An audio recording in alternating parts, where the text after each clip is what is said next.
The United States of America has often been said to be our very big and greatest ally. And I know many people, and I speak for many people over here in the United Kingdom, we are so grateful for that support over many, many, many decades. And when we have visitors, official and non-official over here, they're always so welcome because Americans are so friendly. I just love the fact that you'll come up and talk. And I was just talking to a lady right now, in fact, from Hawaii, who's over here on holiday. And we just got chatting about, as only we can, right, the state of fish and chips in the United Kingdom. And she was asking me what was the best, a fish and chip shop, or indeed, was it better at a pub? Can't tell you the outcome, I don't want to offend, but as you can imagine, I did try and divert her to the wonderful county that is Yorkshire and said, well, they use a better fat up in Yorkshire. I'm going to get shot for that, right?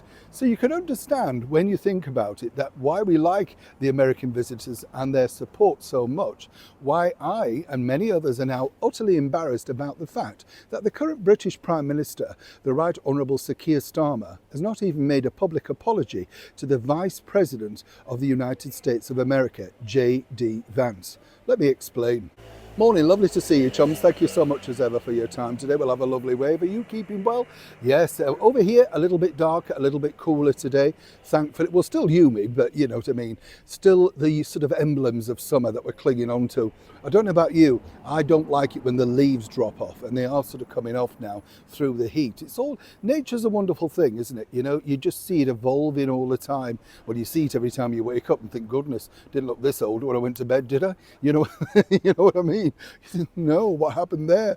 Now, one person that we're really enjoying having in the United Kingdom, and this is great for business. Let me just spell this out. This is wonderful for business. We're talking about, of course, the Vice President of the United States, J.D. Vance. Now, he's decided to take a holiday in the Cotswolds.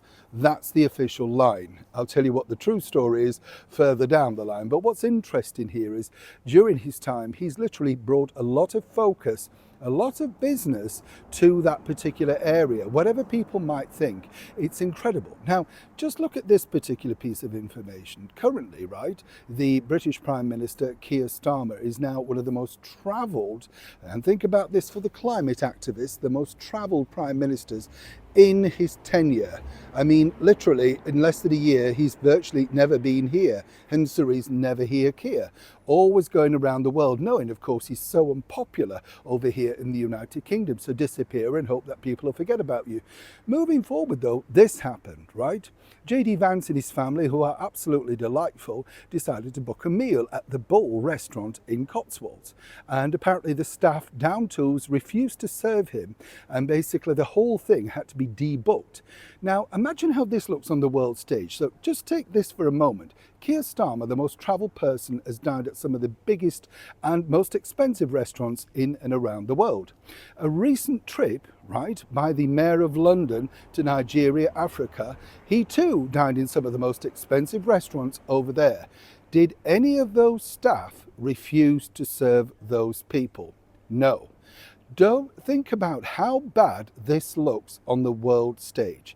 The fact that a few measly waiters and waitresses can say, we don't agree with the politics, so we're going. I contacted the Bull Hotel. They refused to say whether, of course, they're going to keep on these, shall we say, difficult staff.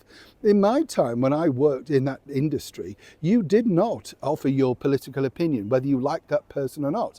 And I, at that point, very young, working in theatre, making ends meet, literally working in catering, would serve everybody from tennis players, international Wimbledon icons, right through to members of parliament. I never considered that my political leanings. It was a job, you were being paid, and you did it. Now, I can't reiterate how bad this is, because when you think about it, it's gone around the world. This is how unfriendly we are to the nation, the place that we really want to keep as a friend. You would have thought, wouldn't you, that the current British Prime Minister, Keir Starmer, may have issued a kind of apology, perhaps even Sadiq Khan, the local councillor. No. Remember, this is a government that actively tried to send over 100 people to try and oust Donald Trump from his winning presidency. You understand how this works now?